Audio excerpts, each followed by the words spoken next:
her singing wasn't maybe as great as what it used to be, but her presence in whatever she was doing with her character, I thought she was phenomenal. Yeah, she is. She really lives in her music. I mean, she just gets right into it.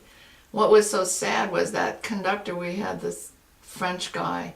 I mean, he was the permanent conductor. Yeah, I forgot his name. Pierre Dervaux.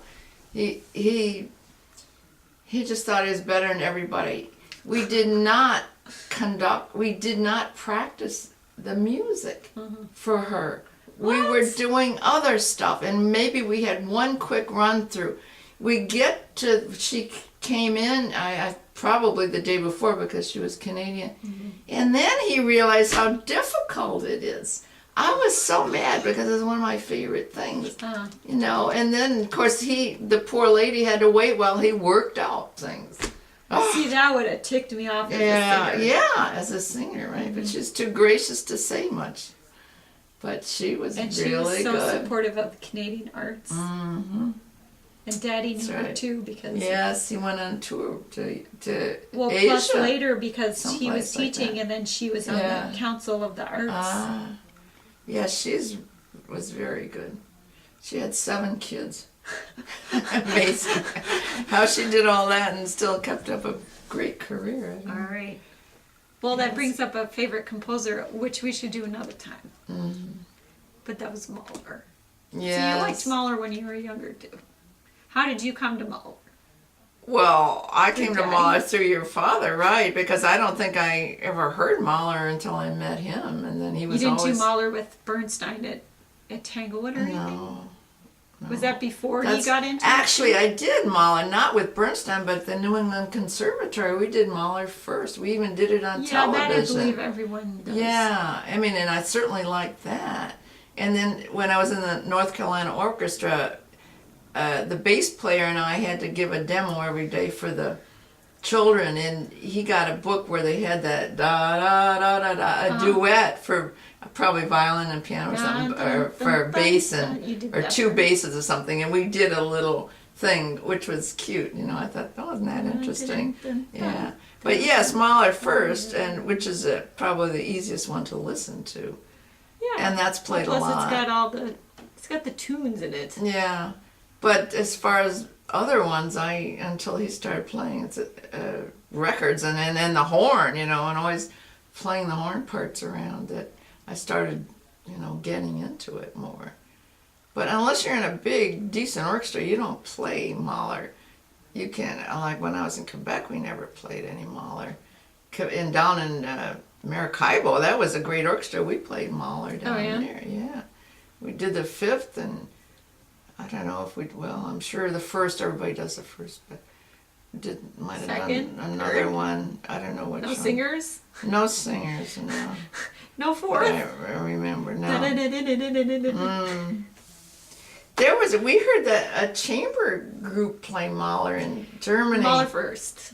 No, it was with Mahler the singer. First? Okay, there was a 4th, but I thought we also saw the first because you said, no, we definitely saw the first two. It was at your, hi Ma. It was at the university. Remember the old hall at the university? Yes, I know. Oh. They did. In the Alta Ala. No, yeah. Definitely did Mahler first. In the church. Because I remember that. Right, in the church. Not at the university. Okay. The hall that was upstairs. Alta Ala. But we also did because that woman sang, that woman. That was another time.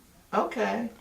But the interesting thing was that was a small group that did it. Yeah, very small. They had like a chamber orchestra. Or 2 violins. Well, I think it was a little bigger than that, but it was a chamber group, chamber orchestra. There were like 10 people or something. That was very good. It was really However, good. You didn't always they did the Tchaikovsky and Tchaikovsky 4th, I think, with the pizzicato.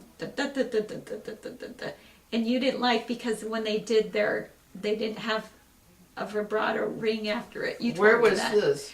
They were actually playing, remember up at the castle how they played, there was that one open burned down area and they did concerts in there? Yeah. They played up there. Okay, well that was a different group. It was the Heidelberg Symphony. But that wasn't with this Mahler thing, that wasn't the Heidelberg Symphony. But there were some of the players from that. Maybe, but there's also a Heidelberg Chamber Orchestra there. Okay, fine. So, I mean, there was some of those players too, maybe. I don't know. But anyway, that was kind of impressive that they did that. And I thought it sounded pretty good for Mahler. Well, Mahler won, definitely, because it's not that huge. It's not like his... You don't always, in other words, you don't always need a huge orchestra because that version... But it sounds better with a big orchestra. That's like how the young Venezuelan conductor, what's his name there? Gustav Dudamel. And Gustavo. He'll bring his little group around with him from Venezuela, the kids, and he'll have like 14 horns and really? and like 60 first violinists, and I mean, you know, because he had, there were like 10 flautists. All at once? All at once. Where'd you see this? This on TV. Oh, he had like, you know, he probably had 250 or more players on stage. Wow. And he lets all of them. I mean, they're not obviously, but they didn't always play perfectly together, but they were pretty good considering the amount of people. Oh my gosh. But then everyone got to play. So. Yeah, that's nice. What can you say? That's nice. So, yeah, I think we can finish. Okay. Unless you want to do more. No, we have to go to a dinner party. So. Yes, I have nothing more to say. Anyways, well, we have a lot of favorites and different instruments if we think of more, and we remember I think of the violist name, the poor woman from Germany. Who I thought, really did I good. see her play something? I don't know. I remember you used to talk about her, and then you said you listened to her online from the German station or something. Oh, just recently. Lately, yeah. You know, the interesting thing, I just remember when I heard her, this Alta Aula is a very, very old hall. I mean, 300 years. It's all really wood. Yeah. And there's a balcony around where the dukes or whatever they were, princes, used to sit. Well, anyway, then you could go around, and those were also the cheap seats. But I got one because at the last minute.